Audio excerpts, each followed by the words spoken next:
Just the facts, please. Join Between the Facts podcast. They explore the life and death and conspiracies surrounding notable figures whose stories have captivated the public imagination. The deaths of Kurt Cobain, John Lennon, Tupac Shakur, and more are all explored here. So listen to Between the Facts podcast, another podcast brought to you by the You Run Podcast Network. Welcome to the podcast. Okay, fine. You want a real hot take? This is all a trick question. The best pizza is garlic knots. Mama was right. It's not about who wins or loses. It's about the thrill of going fast as a horse who is also a girl who is a horse.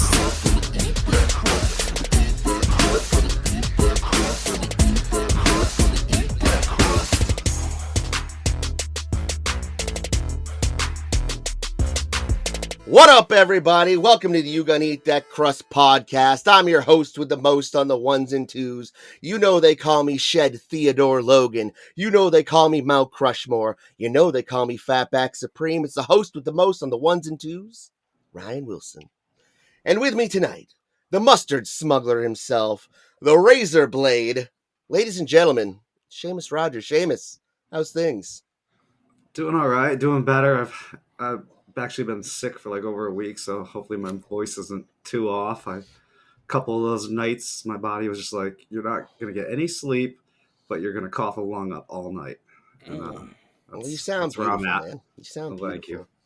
Speaking of beautiful, ladies and gentlemen, sweatpants overlord, follically challenged himself. It is Greg Hoey. Greg, how's things? Hey, what's going on? Things are great. Doing well. And ladies and gentlemen, super duper special guest with us tonight. From the Nerd of Mouth podcast, ladies and gentlemen. You know they call him Papa Jared. You know they call him the motherfucking Bruiser. It's your boy, Jake Young. Jake, thank you for coming on the podcast. So good to have you. It's great to be here. First time cruster, long time also first time cruster. That was a hell of an intro, Ryan. Is there a story behind Mustard Smuggler, or was it just the phonetic deliciousness of those two words that just compelled you?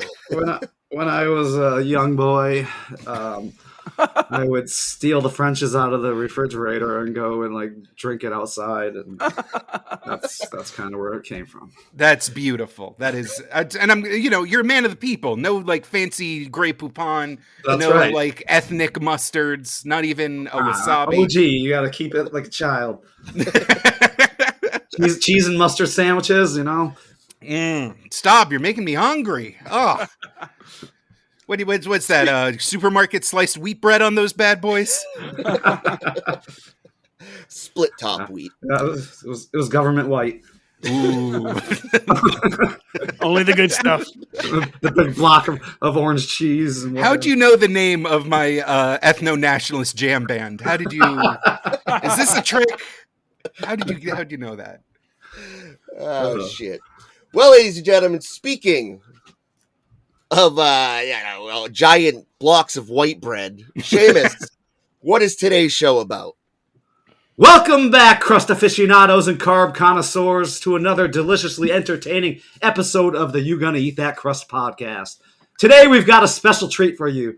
Joining us is a man who knows more about nerd culture than a wizard knows about spells and a bruiser knows about brawls. We've got a guest who regularly takes a deep dive into the nerdy nooks and crannies of the internet. He's braved the forgotten realms, dissected the deepest lore, debated modern trends in pop culture. You know him from the Wizard and The Bruiser and Nerd of Mouth, where he delves into geek culture, pop phenomena, and all things nerdy. Joining us is none other than the podcast wizard himself, Jake Young. Jake, welcome to the show. Thanks for coming on, man. How are you? Oh, I'm doing great. Just living day to day in the content mines, just screaming in front of my computer for hours on end, and then going back and editing myself screaming for hours on end till I hate the sound of my own voice. I watch a lot of cartoons. I watch a lot of wrestling. I'm just like kind of a how do I put this? like a giant digestive tract that just consumes and processes and shits out derivative takes. That's really it's a dream.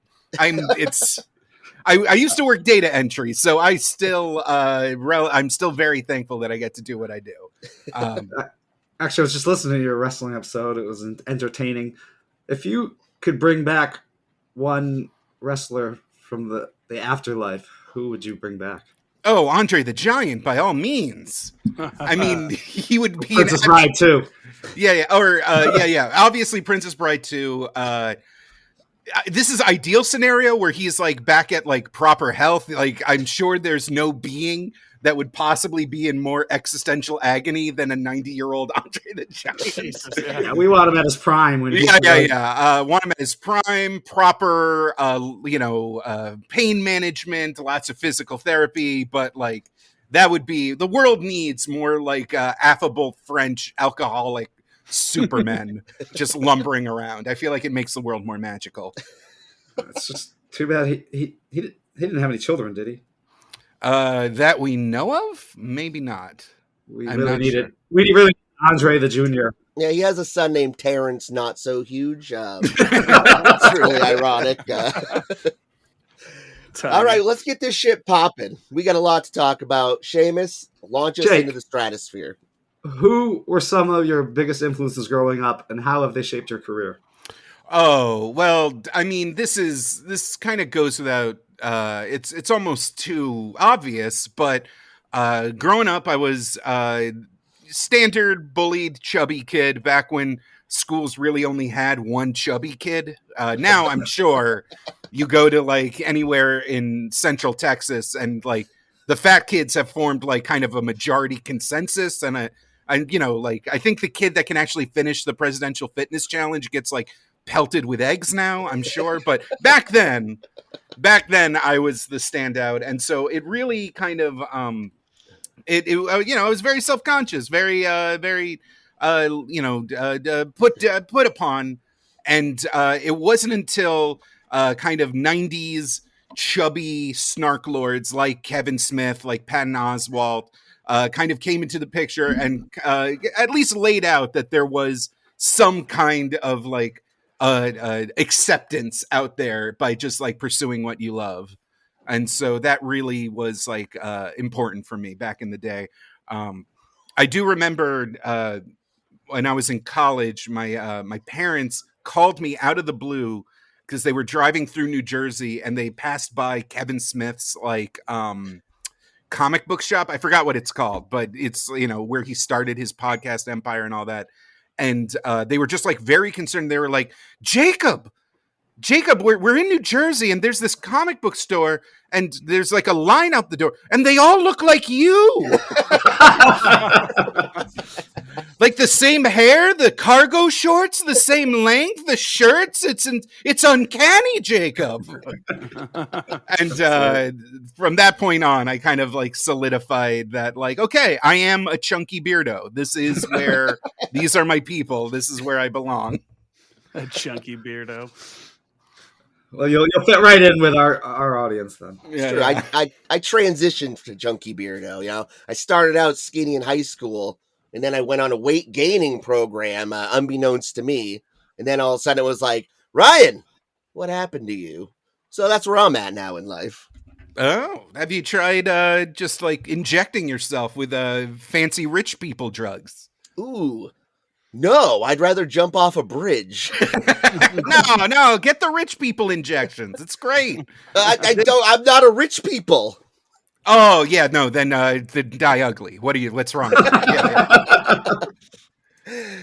All right, I gotta know. Long time listener, the dichotomy between you and Holden is insane. You guys have great chemistry. How the fuck did you come across this lad? Oh, this is, Holden McNeely was one of the most visible and loud members of the comedy troupe Murder Fist, which was coming up in New York City around the same time that I had just moved there to do my kind of fledgling stand-up career. And we ended up playing a lot of different shows. We would hang out very often at the Creek in the Cave in Long Island City, which is a neighborhood in Queens. And, you know, just hanging out, like, it was always like Murderfish shows were something like they were messy and like full of fluids and nudity and screaming and horrors and corpse fucking and all these like incredibly dark things. But you can find a lot of the sketches on YouTube right now, and some of them are still like incredible. The Doll Maker is one I think about a lot. But it really wasn't until the exact order of events is I was working for dorkly.com, which was a nerd vertical as spun off from College Humor.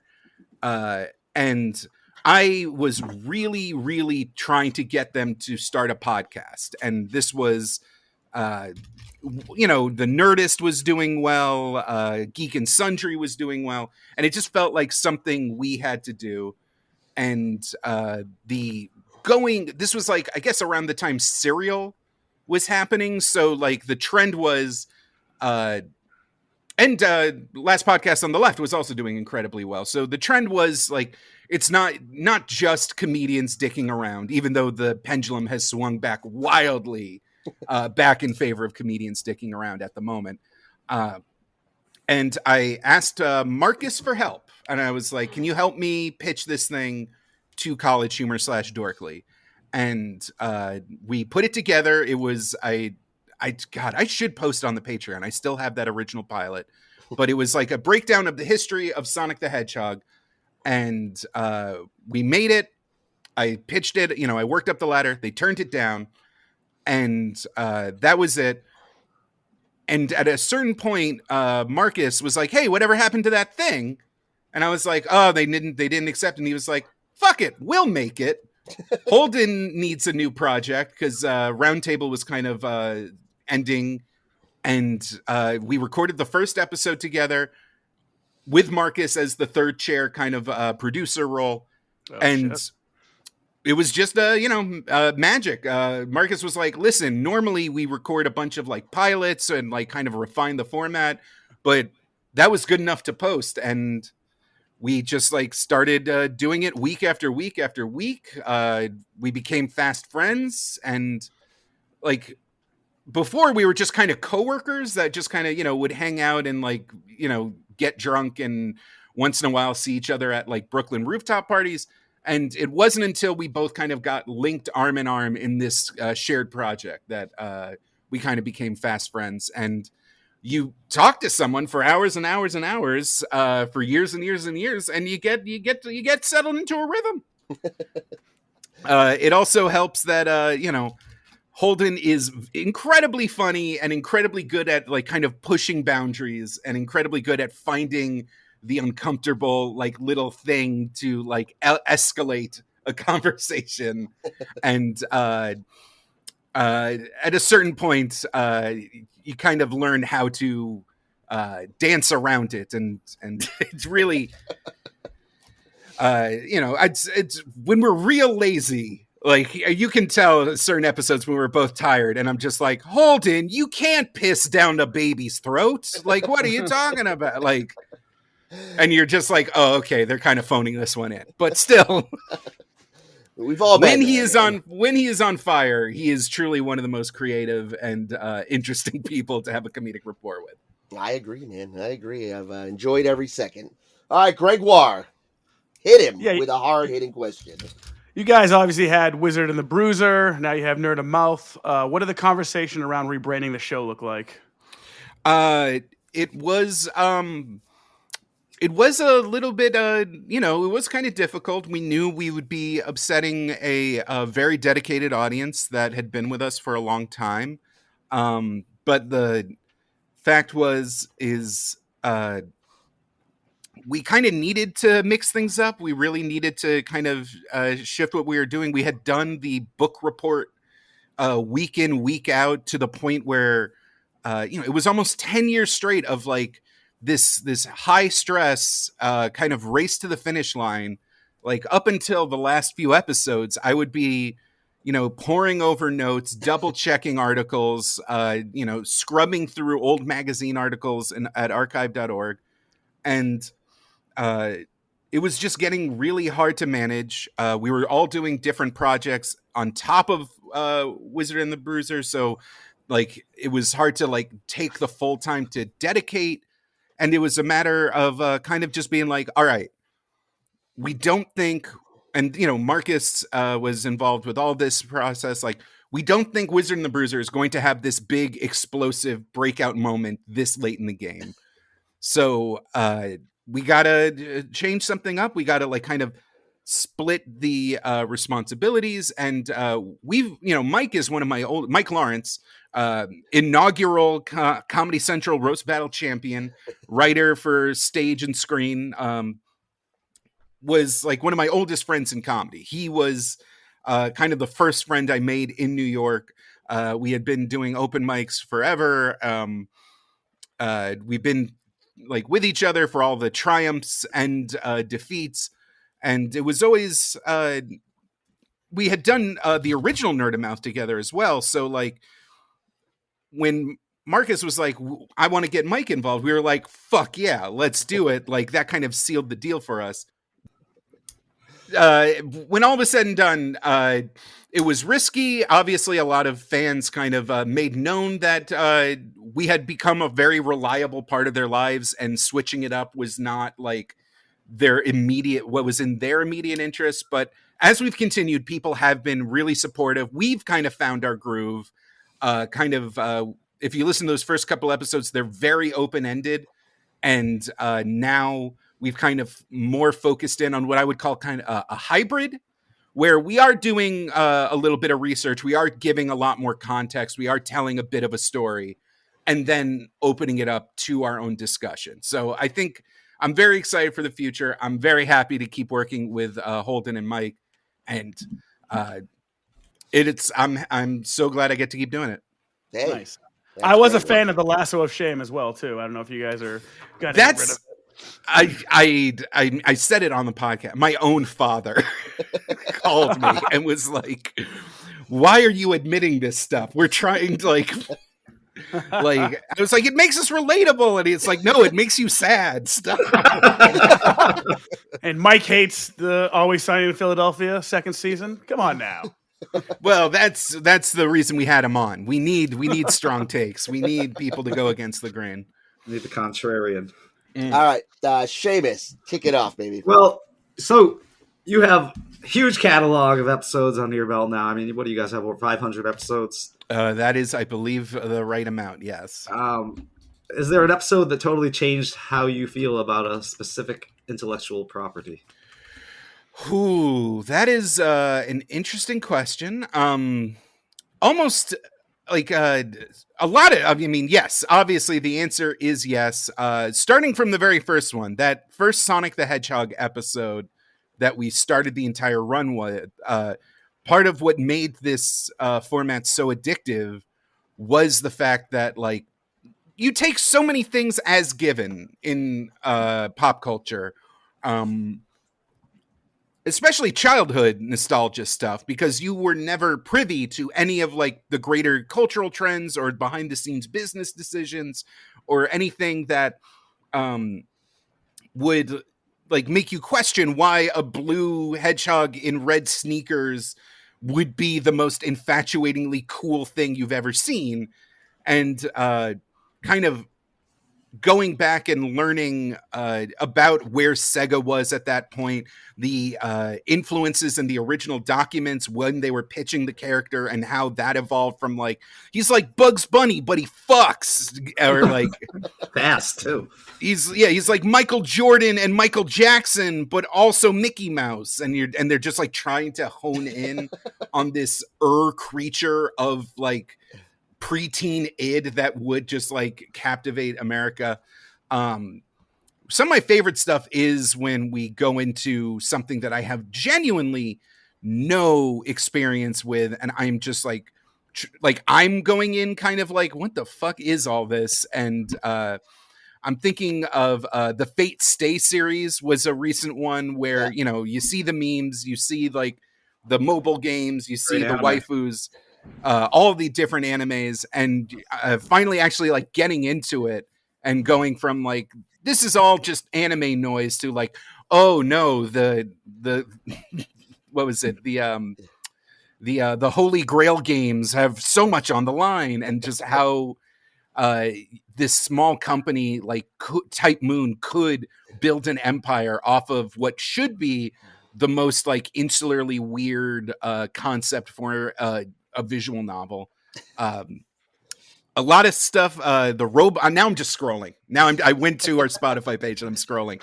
The Roblox episode was really educational for me because it took what was this like indecipherable like pit of just like Gen Alpha nonsense, and it actually made sense from a cultural and economic standpoint. And now I always love when like parents or just adults are like, what the fuck even is Roblox? And I'd be like, I know exactly what it is. Here, let me tell you. It's huge. Kids love it. Kids love it. Roblox bucks. Yeah. It's an economy. It's the perfect allowance absorption device ever created. Except there's a whole black hole of, it can go anywhere, and whoever's on those things, there's so many different facets of Roblox that you don't know what your kid's doing though. It's that it's not actually a singular game. It is a portal. It is Right. It is a platform on which an entire economy is based on. Do you think there would be a Roblox if there was no Minecraft?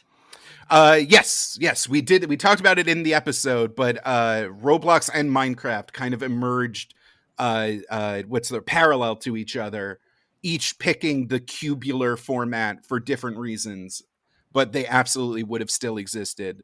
I think it's just cubes were one of the most low-cost 3D objects to render. So, of course, any aesthetic that leans into it would be able to run on more devices and be more accessible to people. Pixels, man. That's what started it all. Yeah. And now I'm trying. Oh, and one of my favorites is when we just go into an individual story.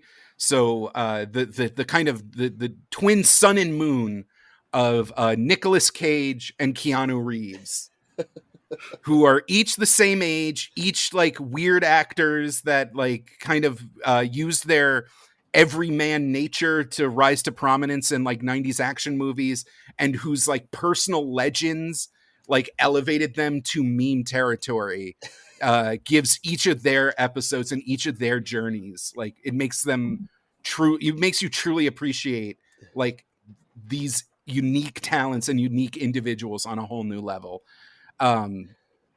So yeah, I guess what I'm trying to say is almost every episode gave me something new to chew on, something new to appreciate, and diving into a world that I just kind of took for granted, only to actually like get a handle of when the week was out. Well, we appreciate you doing the dirty work and putting all that research in for these obscure topics. Yeah, man. You guys fucking tried to do Warhammer. Dude, I have this dishwasher at my work who's like a diehard Warhammer kid. There's no way any human being could ever encapsulate that story into an hour podcast, because I know way more than I would ever want to, and it just never ends. Every day it's a Warhammer update. I'm like, I don't have anything to do with Warhammer, but cool. Yeah, that was the meme on that episode, is that it would have been a week of research just to figure out how to play the base game. It would have been like 2 weeks of research just to like get the bare bones on the lore. And then it would have been a whole separate episode for the corporate history and all like the controversies. And we had to just smush it down into 1 hour-ish episode. And it was, people say that's what like broke us. But the reason why we picked Warhammer is because we were already planning the break. Oh shit, son. That was our we only got a couple more weeks left. It's time to fucking spear the white whale. Goddamn PR stunt. Yeah. Well, Jake, I know you're a gamer. What games are you playing right now? What is your holy mecca of video games, Jake?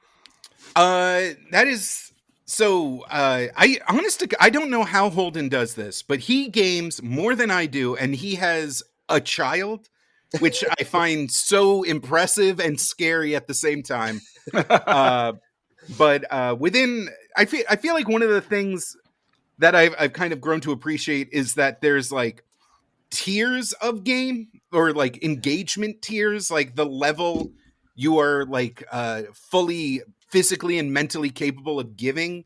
So at the lowest layer, like I am taking a poop, or I am just like barely engaged. Balatro on the phone, can't get enough of it, just nonstop. Trying to get a plasma deck green stake run going, and it's been kicking my ass, but I'm not giving up. On the next level above that, where, I'm like taking care of like some business. Maybe I have like a documentary on in the other window, and I'm just like, but I can't fully engage in a gaming experience. Marvel Rivals. Hell yeah, let's go. It's so good. It is so just everything about it. It's kind of, I'm upset that it took NetEase, the Chinese company, to like make the perfect American superhero shooter. But every new character they release, every new skin, I will almost daily like boot it up, clear out like the handful of challenges in quick play, and then put it down. But it really is just pure raw dopamine.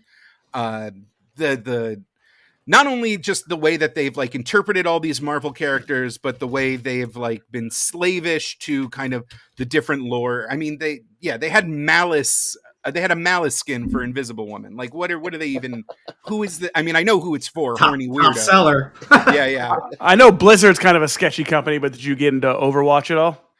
We did get into Overwatch, but it was during like peak Overwatch 1. We have not looked back when on Overwatch 2 and that like kind of journey. I've always rooted for Overwatch. It was always such a like underdog story within Blizzard, within season 1.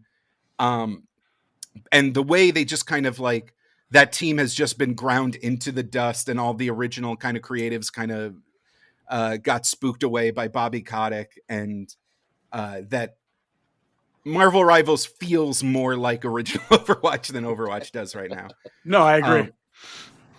Then when it is time to actually sit down and play a game-ass game, I've been really just making the most of my Xbox Game Pass account.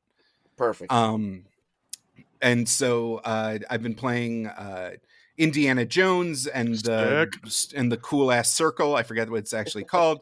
The Great Circle. That one. South of Midnight is another new one that just dropped on there, which is kind of a third-person action platform exploration thing with a great bayou southern kind of mythology backing.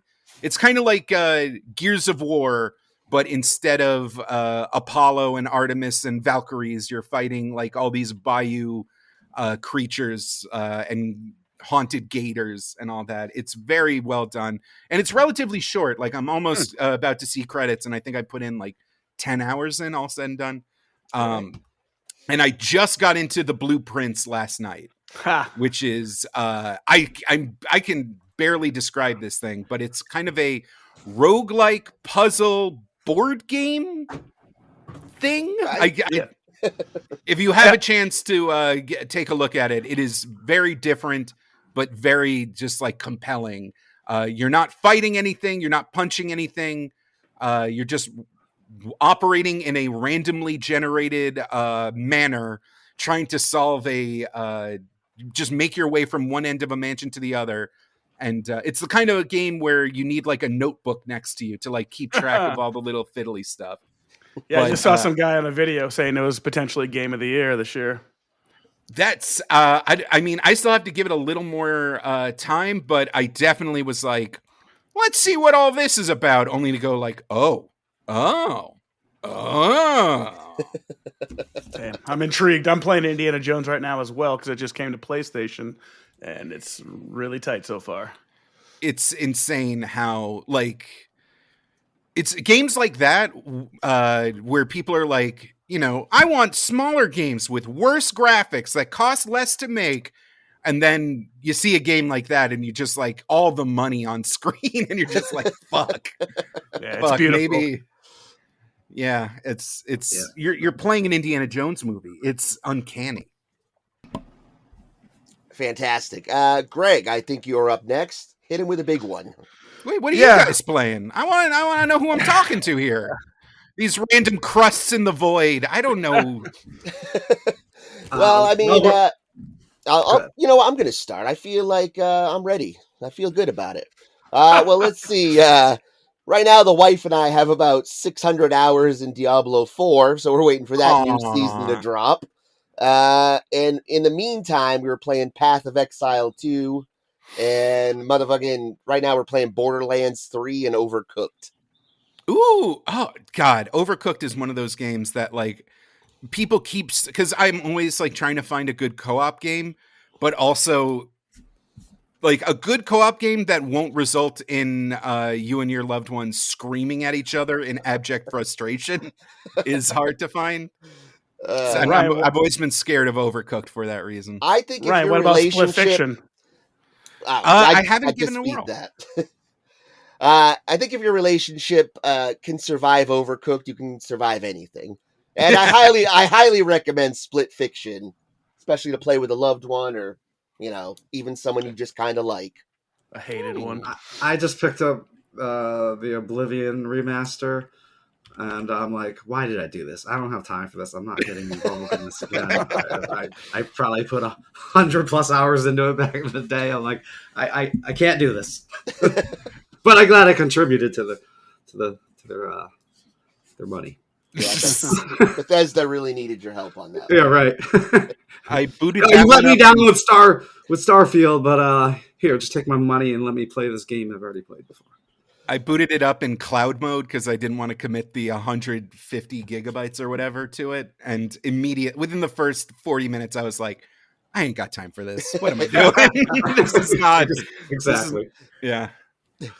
Yeah, I got gamer ADD, so I'm playing Indiana Jones at the moment. Play Marvel Rivals every day, still loving that. But I'm constantly buying just new games.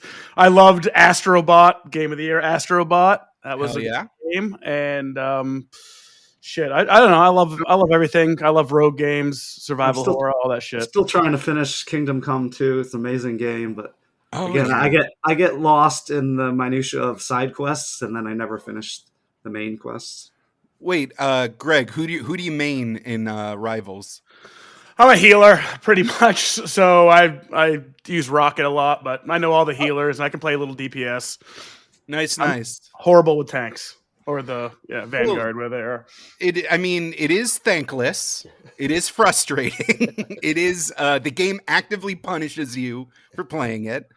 But I love playing as the Thing in this game. He feels so awesome, just throwing haymakers left and right. It's honestly, no game has ever captured the Ben Grimm experience before or since. Yeah, there's just so many. They just have a new. You have to at least have a couple tanks so you can deal. You play with a couple of DPS and a couple healers to be well rounded. With those team shooters, you always have to play because it's they're constantly updating, they're buffing or nerfing people, so you kind of have to keep up on that. It's like a job. And they change the team ups every season and the seasonal buffs and everything, so the game's constantly changing.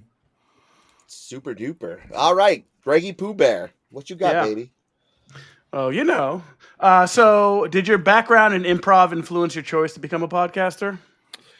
I don't know if it influenced, but it definitely helped early on. And by background in improv, I just took a bunch of improv classes back in DC and a couple of UCB classes.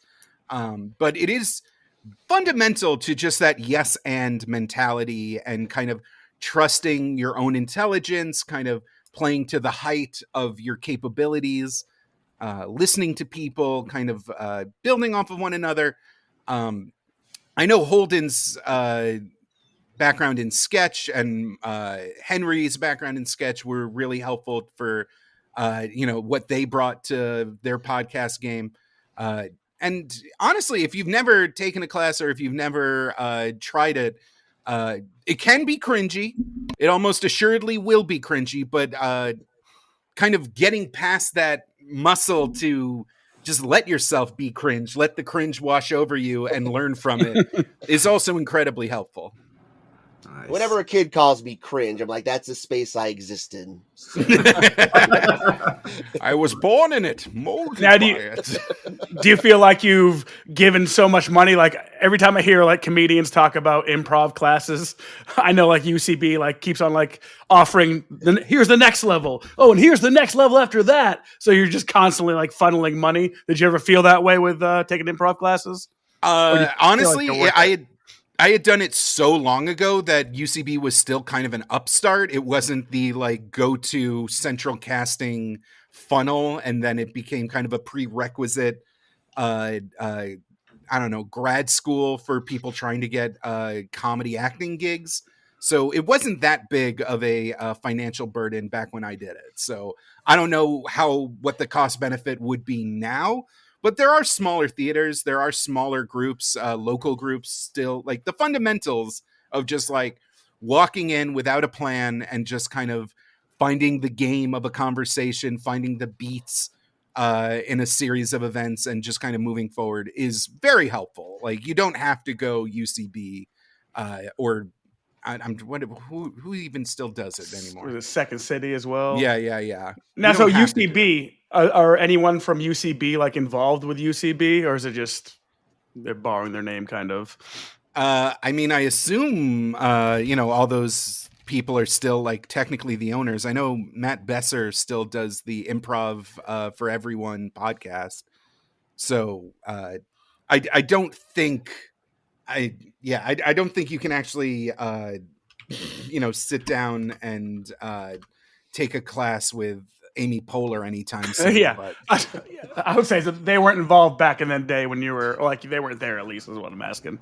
They would show up to like an ASCAT every now and again, and it would be like, ooh. But it's a great show. Jake, what's something during an episode that you maybe went in, thought you knew the topic, your research, or something Holden brought to the table that completely shocked you, and you thought you knew the topic, but something about it just stood out to you?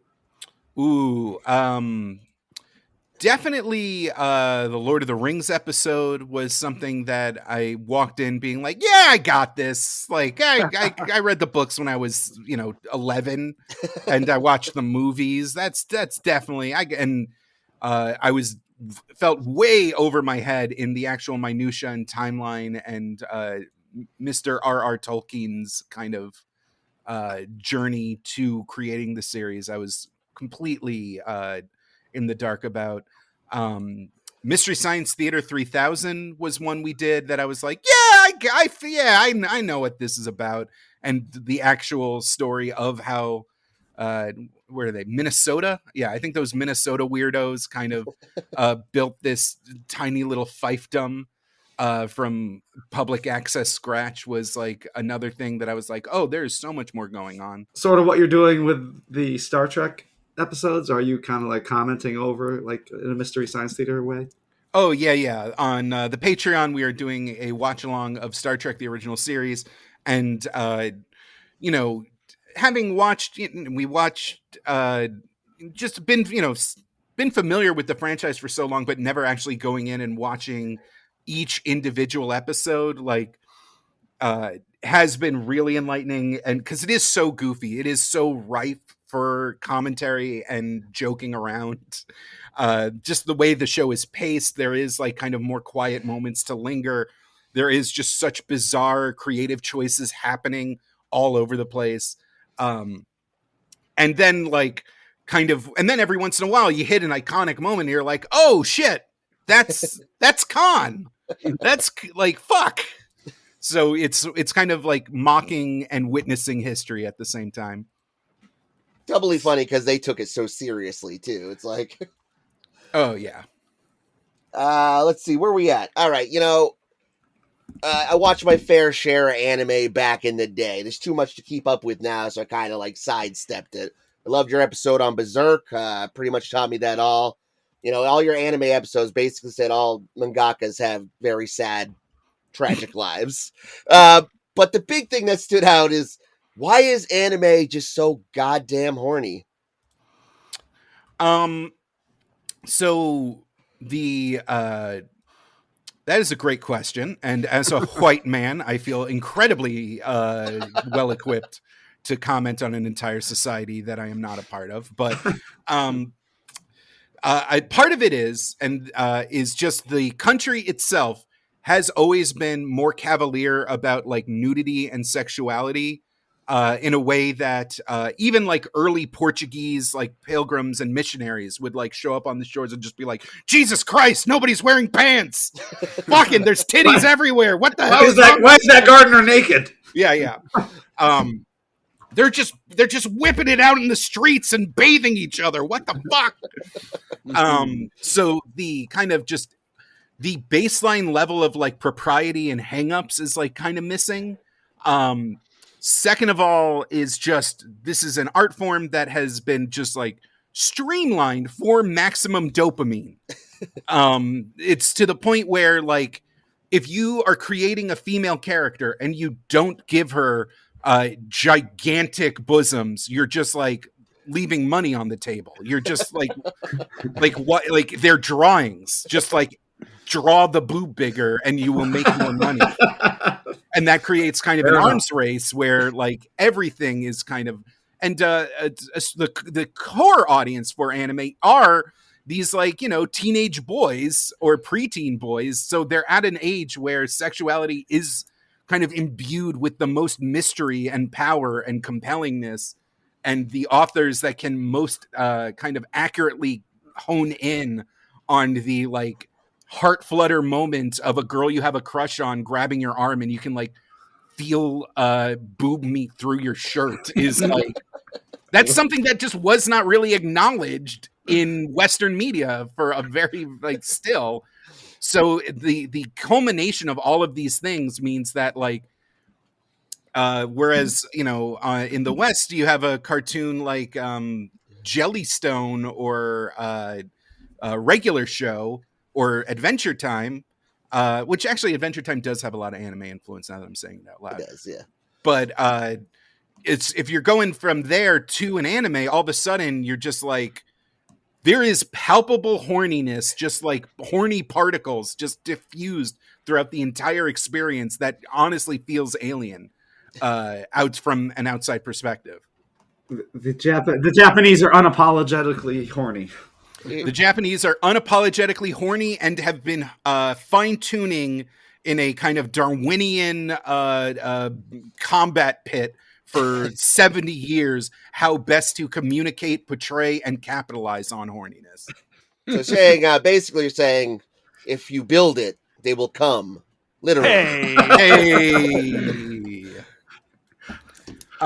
Which is, and I'm using obviously very stunted male perspectives, but there's like boys love manga and anime is huge over there. There is like, if there is some way to just like make a brain get aroused in any way, anime has found a way to do it. Here. Greggy, go, baby. Speaking on boob meat, what's your favorite pizza topping? And do you, in fact, eat that crust? I have been a crust enjoyer from as far back as I could remember.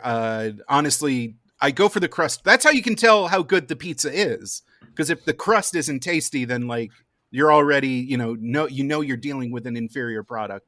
Yes. I would say favorite topping.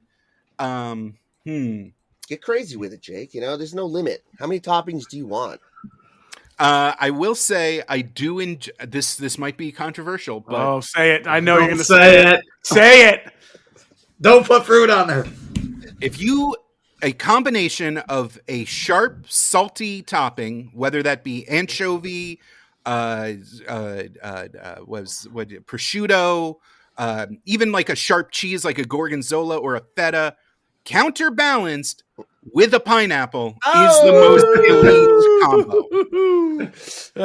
It elevates the extra salt from the salty ingredient, the sweetness from the pineapple. It complements beautifully and elevates the pizza experience. You need something funky on there. You need a caper. You need an olive. You need something to just give it a little extra depth. If you happen to have a really good pepperoni, that might work. Even a barbecue chicken, which again adds the salty sweetness. It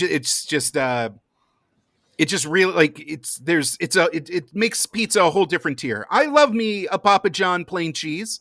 I'm not going to turn it down. But if you're asking me, like, hey, Jake, build the most captivating culinary experience on flat, wet cheese bread, then you're going to need some sweetness. You're going to need some extra salt. You're going to need some texture. Hell, I'll even those like gross salad pizzas that moms used to get in the 80s and 90s even have their own place. The shame I get for pineapple. The shame I get. Again, Greg, I've been a pineapple guy for a long time. You're not breaking any molds, and I feel like the non-pineapple lovers are kind of the minority now.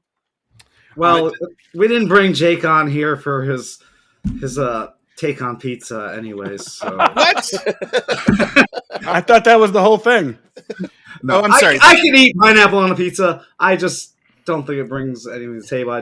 I'd rather it not be on there. Okay, fine. You want a real hot take? This is all a trick question. The best pizza is garlic knots.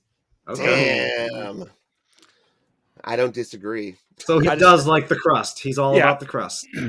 I let people just eat my pizza, then I'll just take the crust. Just a box of crust for me, please.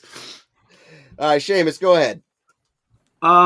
Jake, do you have any guilty pleasures in terms of media or hobbies that might surprise your listeners?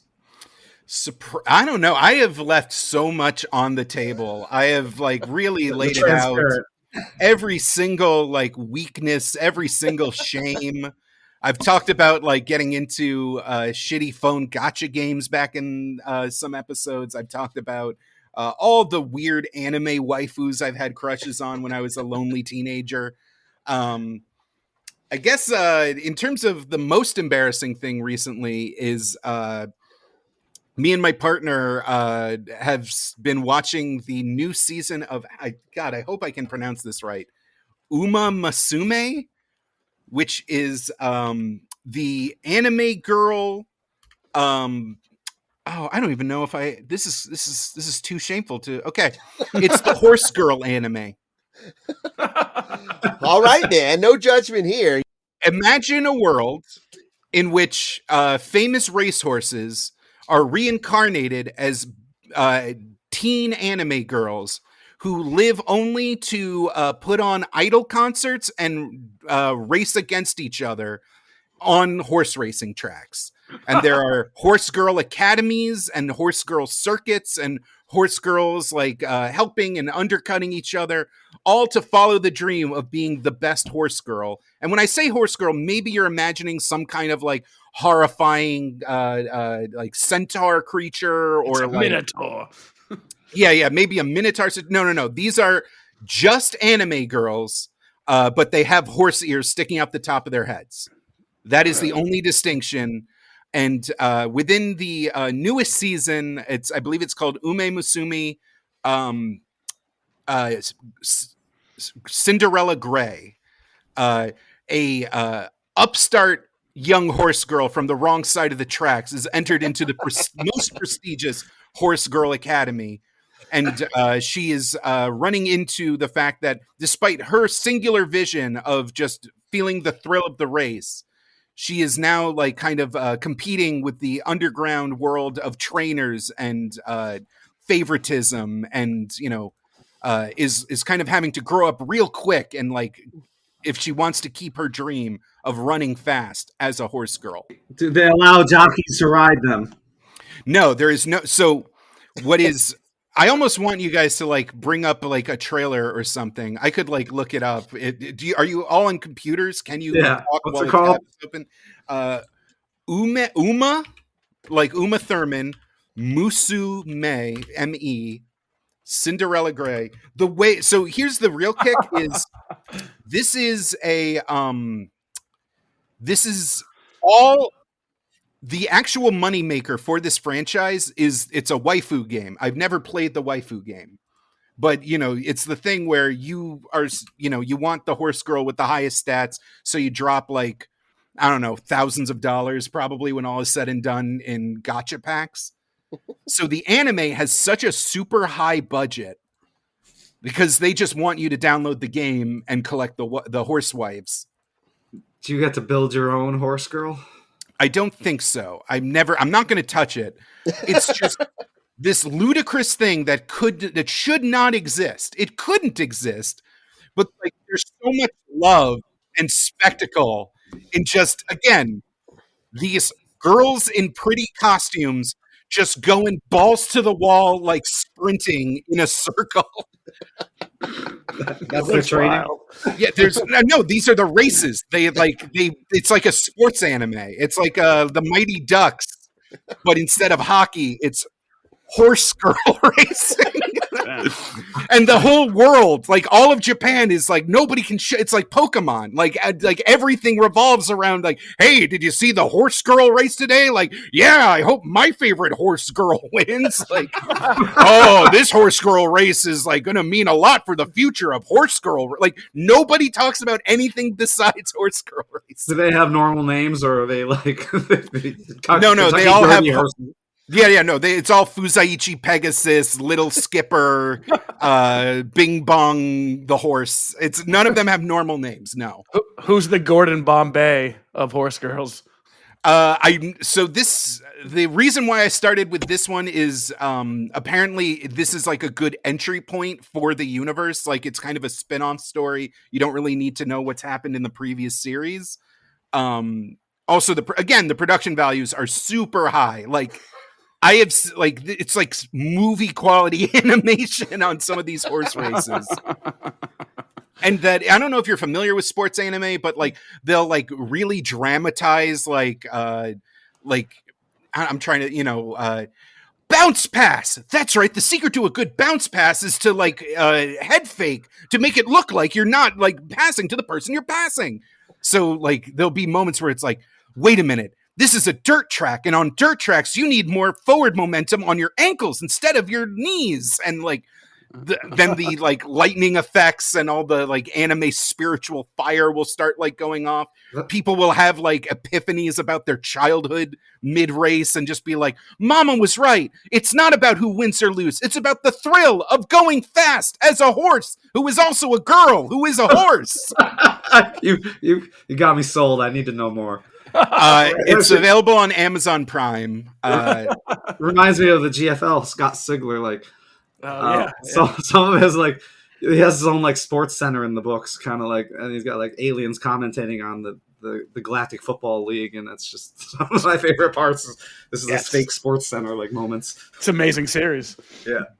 But that is by far and away the most shameful, bizarre thing I'm currently consuming. I know now why you got rid of the Lasso of Shame segment, because you want to get to that one. And I don't know. It feels like I need to constantly affirm this because if you've seen me in person, if you just listen to the way I talk, I am very much, that guy is a furry coded, but I am not a furry. I just missed that like window of psychosexual development on the internet where like I'm never got into it, never a part of it, but I'm not like one of those people that are like fucking furries. Like I get it. I've had enough friends who are. I've like, spoken to a bunch of them, and like it's just not for me. But I know the fact that I've spoken for 15 minutes about horse girls. These are not anthro characters.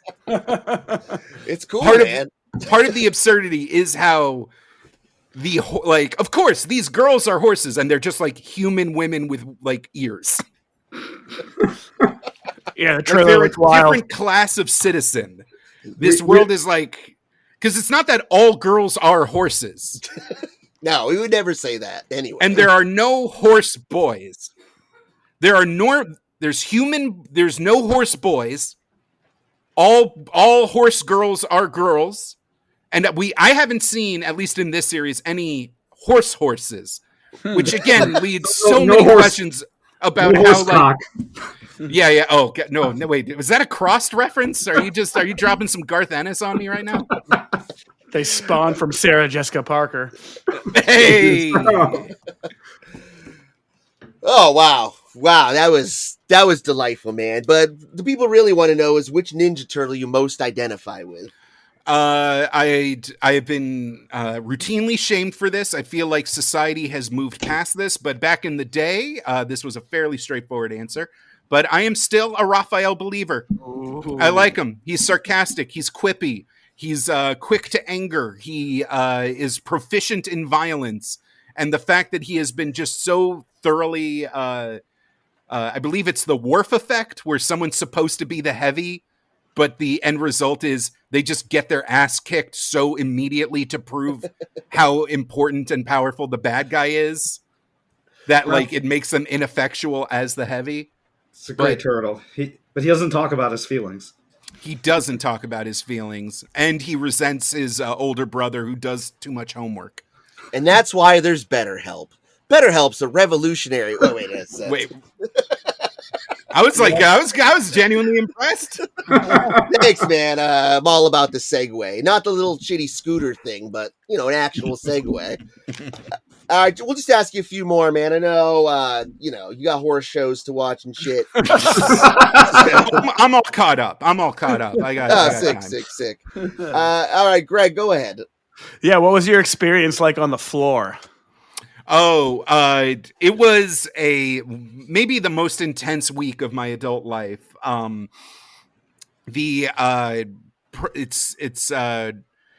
I saw on social media, there was a listing that was like, hey, do you want to be on a game show? And it had been always one of my lifelong dreams ever since I was a kid, like watching Double Dare on the shag carpet floor as a small child. I've always wanted that experience. I loved the first season of The Floor, watched it all the way through, and it's kind of, it has like this Jackbox kind of feeling to it, more so than like a Jeopardy or a Wheel of Fortune. The way that it all just boils down to these like twitchy mini games. And on the listing, it was like, what is your like area of expertise? And like, would you be willing to be in a game with 100 people? And I was just like, oh, this is the fucking floor. So I just, I did everything I could to just like, it's fairly easy. I will not say it is like, you just need to do the producer's job for you. And there's so many, these game shows are so cheap. They're non-union. They record entire seasons in a week. Like if you want to do it, you could do it. You just have to give the producers what they want. So like I filmed a thing, my audition table was just like, yo, I'm the guy. I'm the best guy. Ooh, I'm a good guy. Like, ooh, I'm going to make a bunch of wild choices that'll make audiences go, what the fuck? And they'll stay tuned and watch commercials. It was a really long interview process. You had to submit to a full background check. I had to like track down old roommates from like when I was out of college. Jesus. But I finally got the yes. They flew us out to Ireland, which is for tax. A lot of these like game shows are filmed out there for tax purposes, union purposes, and they were recording the current season. And the season I was on, like within 2 weeks. So we were the first ones in, and then as we were leaving, the new cast was coming in. I had never been to Ireland before. The studio was in Dublin, and the whole thing felt like summer camp. We were all people that had been pre-selected as affable, approachable people. And, we were all going through this insanely foreign experience together. When it finally came to, we were all settled in the hotel, a lot of orientation meetings, makeup, wardrobe tests, and like, all of us had taken the week off. We all had nowhere to be. We were all like in this foreign land together. We all knew that statistically we weren't going to win, but also, you didn't want to be like these were still your competition, so that was like a fun kind of tension with everything. There were so many people that I saw that had like somebody I was talking to in the lobby of the hotel had made their own slideshows of every topic, because we learned like 2 days before flying out what our topics were and what the topics available were. And he was like, I've done nothing but build these slideshows. I've like been practicing every day. Like, I am here to win. And he got kicked out within his first round. It was beautiful to watch. Another guy had made an interactive, like real-time algorithm that he was updating between episodes to show him his optimal path to win. He also got taken out within 2 rounds. The winner, Kellen, who was this like, I was sitting next to him every day for lunch because he was just like this nerdy like chemistry teacher, and we were around the same age, also fairly chunky beardish, and it was really nice to see him win. But one of the things is the randomizer. That, like, when they put down the lights and then the spotlights go crazy and all the floor squares are like blinking and you don't know whether you're going to be chosen next, is so stressful. It is like a miniature version of Russian roulette every time. To this day, once in a while, I will still hear like and like my heart like races a little, like, because you had invested so much time to get on the show. There is this like, a life-changing amount of money on the line, and you really like every single time, and it happens 100 times. It just like, it's so incredibly stressful. There was one thing, tons of technical issues. It is a complicated thing. It's all done real time in camera. All those screens, all the pictures are running like software, and it would fail surprisingly often.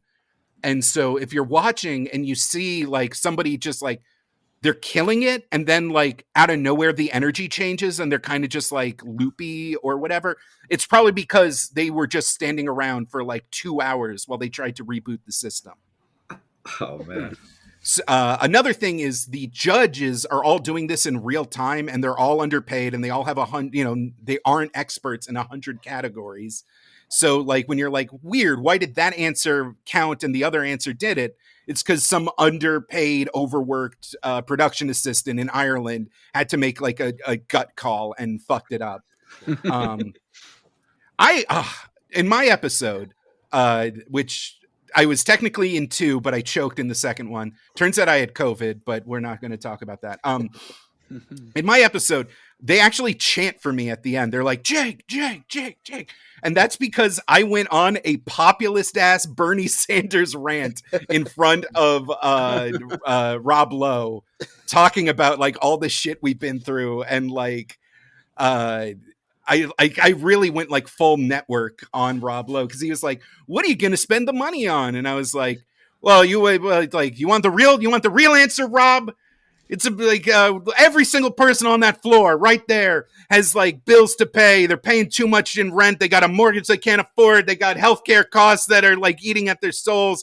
And like, but you can't just, I'm not going to say like, I'm just going to try and keep the wolves off my fucking neck, Rob. Like, I wasn't cursing, but I like really got into it. And he's like, I'm sorry I asked. Yeah.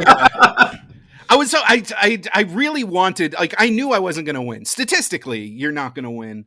I just wanted like my name on screen to like have some kind of quotable moment, and to have Comedy Podcaster show up next to my face. In the end, what he was looking for was the joke answer that I gave the producers, because once again, I had producer brain, and it was I was going to build my own indoor Nerf arena. And he was like, what? And I was like, yeah, it's actually a very fun hobby. You get to you get to learn engineering, you get to like work with like creators, people design their own blasters, and like it's this fun science thing that allows you kind of all the joy of being like John Wick without any of like the ooky killing people play stuff. It really is like this very fun hobby. Like, I know it sounds childish, but like, what can I say? I think a lot of people should give it a look. And Rob was like, yeah, sounds great. If you're 9. Oh, no. Easy, young blood. No kids in this nerf room. Yeah. Oh, I mean, at the very least, you need to use proper eye protection, especially if you're going super stock with like 150 FPS plus. But that's neither here nor there. Now we need to make this a show and get Scott Summers or Mark. Was it Mark or Scott? Mark Summers. Mark Summers to host it. Get Rob Lowe to host it. Honestly, if you go to Target right now, there's like so many great blasters that you can get that are like, they call them the pro blasters now, and they hit so hard. It's like the Nerf gun you wished you had when you were like 8. Make your little brother cry. Yeah, oh no, you could give like these are not meant to, like, you should not point these at other people. But they will send like a dart just screaming across like a football field. It's some of the most stupid cheap fun you can have. That's You actually take down a horse girl. that's how my uncle died. Should have Nerf won proper dart to eye the protection. face. All right, just a couple more. Like I said, Jake, is Rob Lowe really that handsome in real life, or is it studio magic? When I up close, you're like, hey, that's a handsome older man. And on TV, you're like, that's a man who has miraculously never aged since the 1980s. I think he looks better than he looked in the 80s. It's amazing. Much shorter than you think. Much shorter than you think. But that's, I think that goes with the territory. I was towering over him. And crush him in my hand. So I just have one more for you, Jake.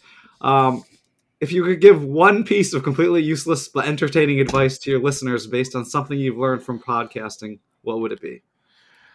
I think the one lesson that really kind of shows up again and again and again when going over the history of these things is when it's time for the pitch, when you are finally in the room with the decision maker, go big, go crazy, make a statement, and don't try and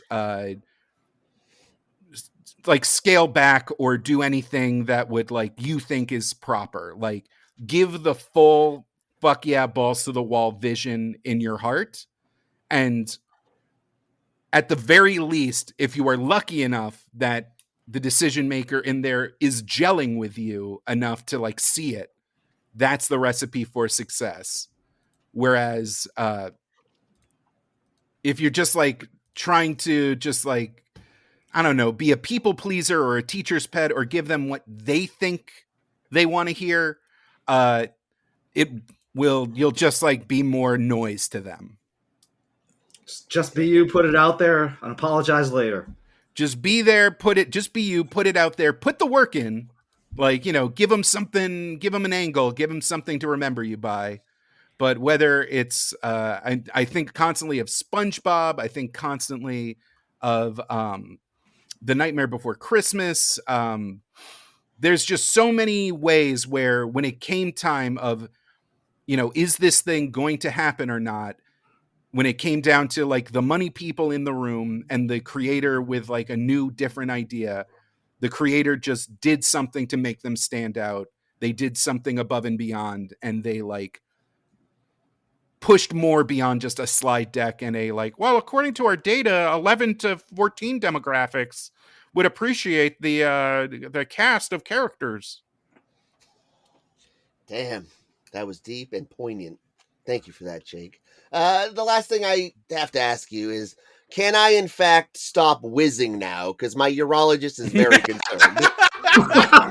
Unfortunately, the credo, even though we have stopped whizzing and bruising, spiritually and physically, one should never stop whizzing and keep on bruising. Hey, that's beautiful, man. All right, well, we want to thank everybody for listening. You're all a beautiful, beautiful people. Hey, man. Jake, thanks. Pleasure, man. Thanks for coming on. Oh, this was a blast. Thank you. Yeah, we appreciate you. Thank you. Yeah, we're repping the You Run Podcast Network. Lots of great shows on there, like this one. I mean, if you really want to hear a great show, go check out Nerd of Mouth. Hey. That's that Scrappy Do Effect episode. Fantastic. Yeah, that was great. And Jake, we like to end every show by saying, "In Crust, we trust." So could you, in fact, join us in an In Crust we trust? Here we go, folks. Thank you for joining us, and remember, everybody. In Crust, we trust. All the joys of remote podcast recording captured in a single moment. This ends our podcast. It's when we're real lazy. Like, you can tell certain episodes when we're both tired, and I'm just like, Holden, you can't piss down the baby's throat.